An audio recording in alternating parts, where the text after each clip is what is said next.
É isso aí, Ricardo. Se você quiser começar a conversa falando um pouco disso, eu vi que você estava aqui nos bastidores, ouvindo o Bertoldo, sobre esse contexto, né, político e sobre o significado dessa vitória da Gabriela Hart e, eu diria, da Lava Jato no CNJ. Eu já imaginava que haveria um movimento de barreira para tentar reduzir o impacto do que foi o afastamento dela. E você sabe que o Barroso esteve o tempo todo do lado das ilegalidades da Lava Jato. Só viu a atuação que ele teve no julgamento da decisão que permitiu o Lula sair da prisão. Ele sempre se exasperou com os comentários do Gilmar, com os comentários de outros ministros que foram decisivos para que se revertesse a prisão do Lula a partir da incompetência da 13ª Vara. Então, para mim, não surpreende nada. O Barroso é sócio da Lava Jato, do ponto de vista da concepção. Não estou dizendo que ele tem negócios, mas ele é sócio político da Lava Jato. Ele convidou o Moro e o Dallagnol para jantar na casa dele quando eles vieram a Brasília fazer uma palestra no CEUB. Isso é público, saiu da imprensa. Aliás, isso se tornou público depois da Vaza Jato, onde aparece um comentário ali sobre esse jantar. Então é lamentável. Lamentável, mas previsível. E concorda que a Lava Jato está viva? A Lava Jato está viva, o lavajatismo tem apoio numa parte da sociedade brasileira, como movimento para criminalizar a política e, particularmente, ser um instrumento judicial para combater a esquerda brasileira. E é um instrumento também para destruir setores da economia brasileira. Está viva, mas nós devemos continuar o combate. Para deixar claro que nós defendemos o combate à corrupção, sempre defendemos. A corrupção é uma doença da humanidade, tem que ser combatida permanentemente, nunca haverá a vitória final, isso é demagogia, mas também nunca deveremos deixar de combater. E o que o Moro, Dallagnol, demais procuradores, a Gabriela Hart fizeram foi corrupção judicial. Corrupção do processo de investigação e do processo de julgamento. Nós denunciamos isso desde o começo da Lava Jato. Enfrentamos com dificuldades, com muito sofrimento, mas enfrentamos. E conseguimos a vitória parcial, que foi garantir a candidatura do Lula em 2022 e garantir a eleição do Lula. E hoje nós podemos ver o que está acontecendo com o Brasil novamente, tentativas de cercar o governo e não deixar o Lula governar. Muito bem. É isso que já queria engatar nessa conversa, né, de não deixar o Lula governar. Como você está vendo esse conflito, né, do Arthur Lira com o Lula? Na verdade, ele atacou o Padilha na semana passada, depois que teve aquela votação da manutenção da prisão do Chiquinho Brazão, e depois ele vem anunciando aí uma série de projetos, urgência em alguns projetos que não são de ameaçando CPIs. Ameaçando 5 CPIs ontem. Como que se avalia essa relação Lira e governo? O Lira faz isso desde o começo, né? Embora ele tenha sido uma voz importante na noite da eleição, ao dizer claramente que o resultado da eleição estava assegurado, havia o reconhecimento da eleição no domingo à noite, mas nós sabemos qual é a linha política dele. E ele tenta, com esse processo de acirramento, ele tenta buscar vantagens para ele e para aqueles deputados que ele tenta manter unidos para a eleição da Câmara e para que ele tenha uma sobrevida após o fim do seu mandato como presidente. Você imagina uma pessoa que foi presidente da Câmara 3 anos e poucos meses até agora, ele imaginar que a partir de janeiro, ele que gostaria de ser senador por Alagoas, ele pode estar numa situação de ex-presidente da Câmara apenas. Se ele não conseguir fazer o sucessor, ele pode estar numa situação apenas de um ex-presidente, uma pessoa que vai ter espaço político, mas já não será o presidente da Câmara, já não terá a pauta da Câmara sob seu comando. Então, esse é um processo natural. Acho que o governo tem que trabalhar com tranquilidade, não deve entrar no jogo dele. Quer abrir CPI? Abra. Não há o que temer. Se for dentro da legalidade, ok. Se houver ilegalidade, vamos enfrentar. Não será a primeira CPI que nós enfrentamos, nem a última. Não há nenhum problema no governo hoje que justifique qualquer temor em relação à CPI. E a briga dele com o Supremo, né? Eu estava lendo até, acho que no Noblar agora, que o Lira não iria pautar a PEC das drogas, que é assim, que foi aprovada no Senado e é um tremendo retrocesso, assim, absurdo, né? Na contramão de todos os países aí que estão indo, e que ele não iria pautar porque ele teria aí uma dívida em aberto com o Supremo, sobretudo com o ministro Gilmar, que livrou o Lira das investigações sobre aquele escândalo dos kits de robóticas em Alagoas. E ontem o Lira também recebeu o Alexandre de Moraes. E ainda tem outra notícia ainda, que ele sinalizou que não deve instalar a CPI do Judiciário, que uma das CPIs que estariam aí, né, seriam abertas, uma das 5, era justamente para atender a oposição bolsonarista de fazer aí uma CPI do Supremo Tribunal Federal para virar um palco de ataques aí ao ministro Alexandre de Moraes e forçar esse discurso de que o Brasil vive uma ditadura judicial. As CPIs, como um todo, elas podem ser trabalhadas de uma maneira tranquila se houver coordenação política para que elas sejam conduzidas. Tenham que investigar, investiguem. Agora, você sabe que dentro da CPI, eu costumo dizer que, às vezes, uma CPI que é criada para investigar um determinado crime, os crimes que são cometidos durante a CPI são maiores que o crime investigado. Então, é importante a gente lembrar o que aconteceu em 2005 e 2006. Eu acompanhei a CPI dos Correios, a CPI do Fim do Mundo e a CPI... uma terceira, 3 CPIs simultâneas.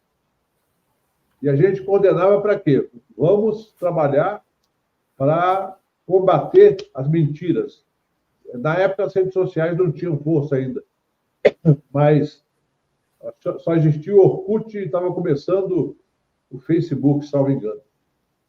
Mas nós fizemos um trabalho, a bancada do PT, junto com outros partidos, fizemos um trabalho para, a cada noite, a gente pegava as mentiras e desmontava as mentiras. Ou seja, a CPI tem que ser trabalhada com tranquilidade. Agora, o Lira, obviamente, ele sabe que a maioria do Congresso tem opiniões diferentes do governo em vários temas. O que o governo precisa ter consciência é que esses temas não são prioridade. Nosso tema central hoje são as questões econômicas para a geração de emprego e renda. O centro da política é a economia, nesse momento. Obviamente, todas as questões são importantes. Questões, tanto do ponto de vista de políticas sociais para minorias, como do ponto de vista de direitos civis. Mas, se não há espaço no parlamento para aprovação, a melhor coisa é adiar para quando houver. Até porque não há mobilização social para conduzir nenhum enfrentamento hoje, na minha opinião. Se houver, analise. Se não houver, vamos concentrar na economia, nas questões trabalhistas urgentes, e o resto vamos trabalhar com um calendário mais elástico.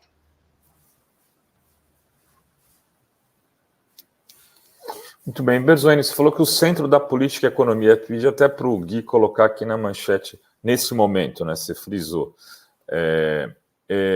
Como é que está a economia neste momento, Berzoni? Houve uma derrapada? Tem alguma coisa que pode afetar o crescimento ou não? A despeito do dólar ter subido, você imagina que a gente está ainda numa certa tranquilidade dessa caminhada desse primeira metade do governo Lula? O dólar teve um soluço que pode eventualmente ser desfeito mais adiante.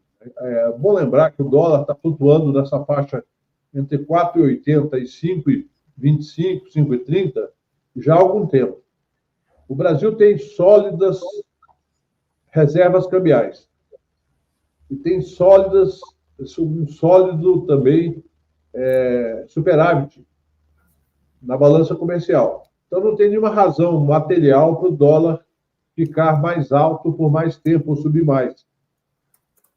A nossa economia está crescendo pouco, mas está crescendo. Existe um crescimento do nível de emprego superior ao crescimento da economia, ou seja, a massa salarial cresce menos do que nós gostaríamos, mas mais do que, digamos, seria o padrão de um crescimento modesto da economia.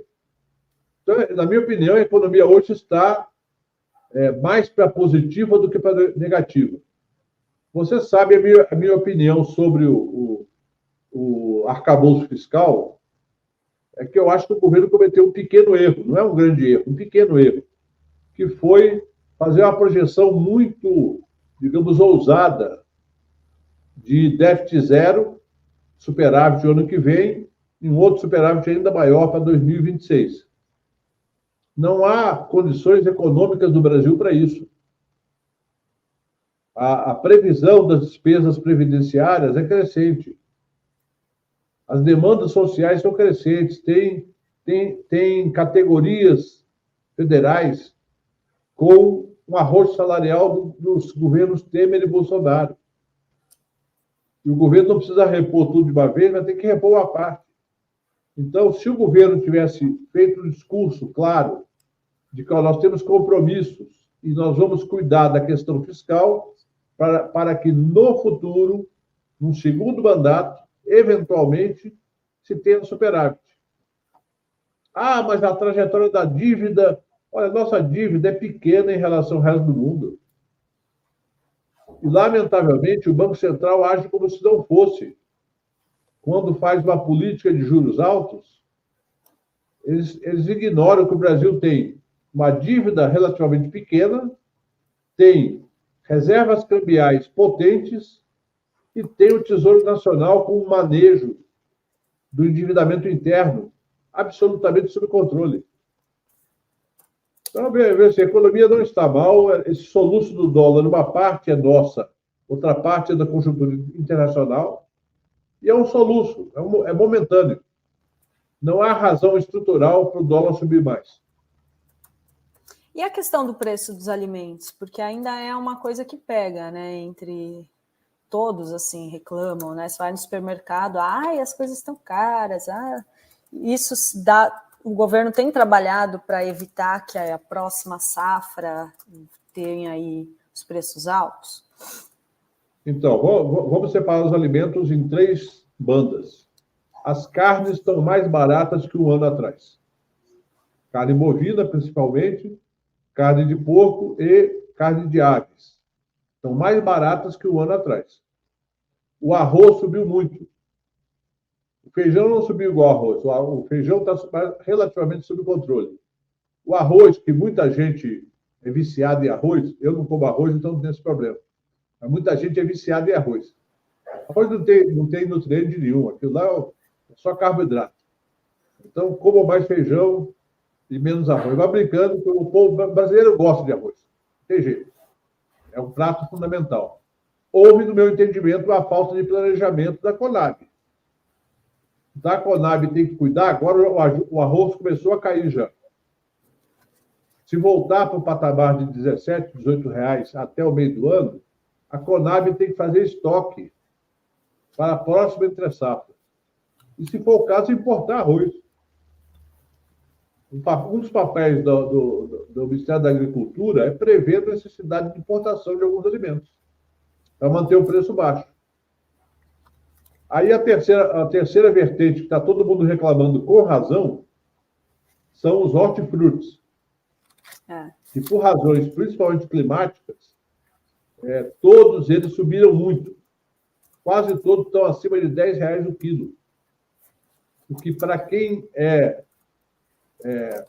vive de salários próximos ao mínimo, um salário mínimo, 2, 3, sacrifica muito orçamento. Então, é preciso que o governo faça um estudo de qual a razão para os hortifrutis terem subido tanto nesse período. Isso é um estudo que tem que ser feito junto com o MST, junto com o Ministério do Paulo Teixeira, junto com a Conab, para tomar medidas de crédito, de tributação, para reduzir o custo. A inflação dos alimentos vai cair daqui para frente, já está caindo, mas os preços ainda estão muito altos. E, Berzoini, como é que você está vendo essa questão aí do encontro do Lula com Petros e essa discussão do Banco do Sul, da América do Sul? Eu acho que é um bom diálogo. Não é coisa para produzir resultado no curto prazo. É uma articulação internacional que precisa ser feita com mais, digamos, com mais planejamento, mas é um bom diálogo. Acho que a América do Sul precisa de instrumentos próprios de financiamento capazes de aumentar a infraestrutura.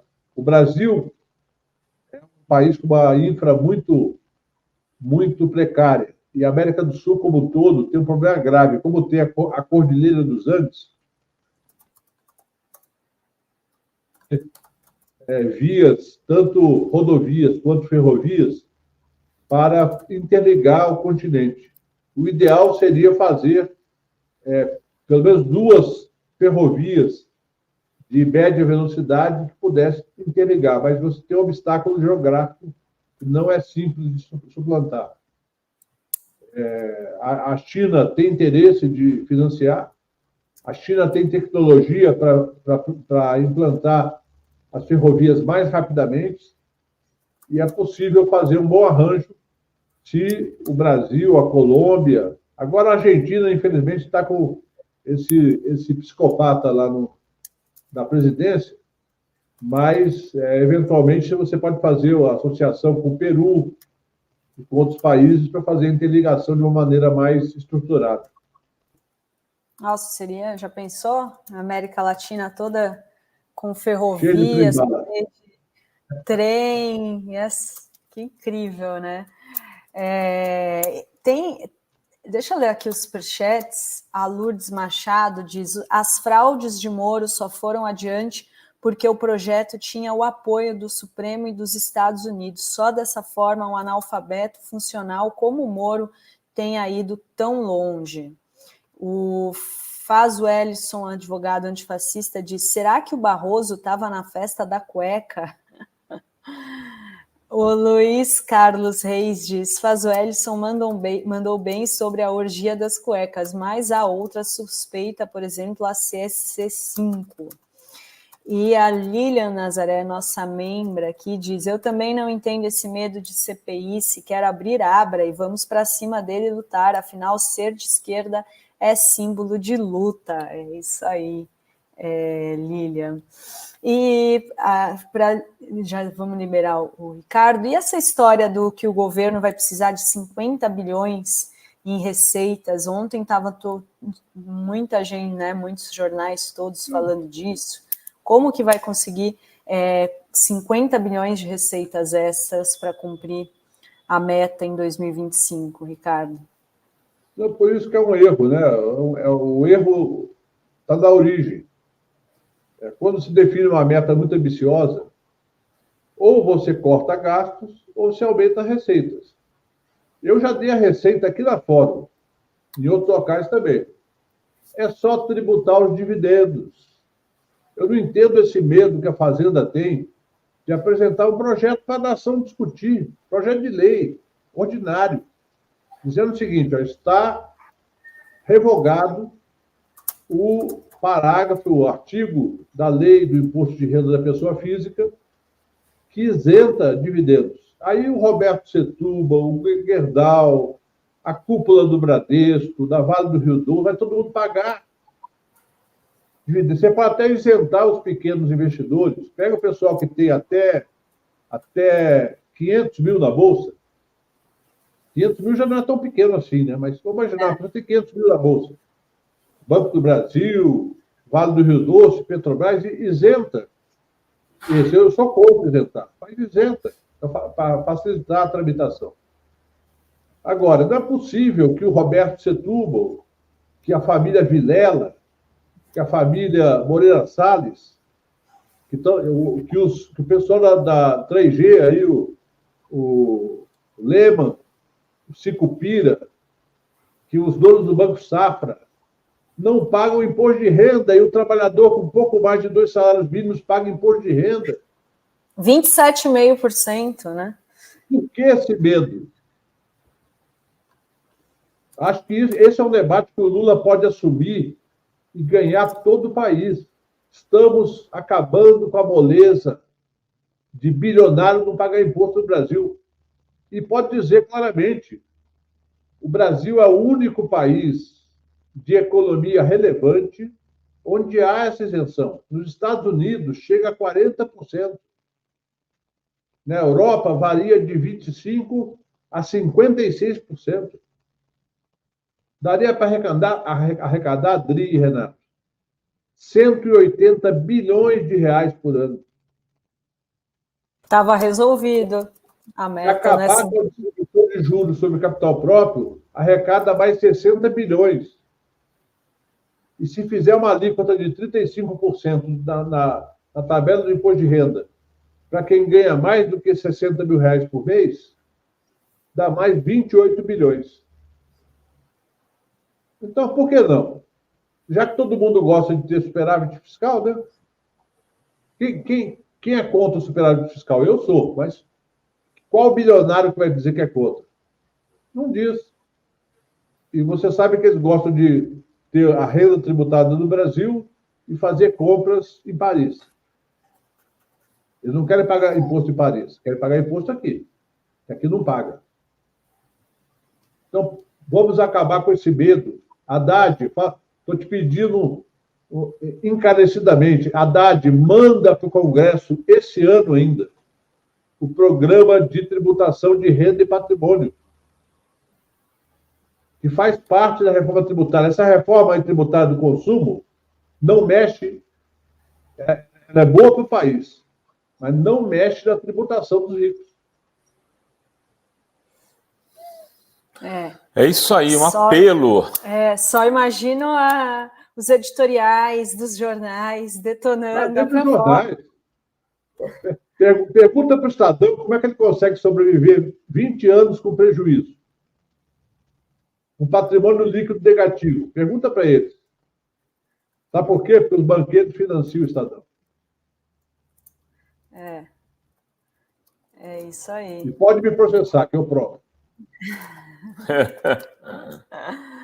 Muito bem, Ricardo. É isso aí, né? Já estava resolvido aí essa história, né? Como precisa aumentar a arrecadação, tá aí.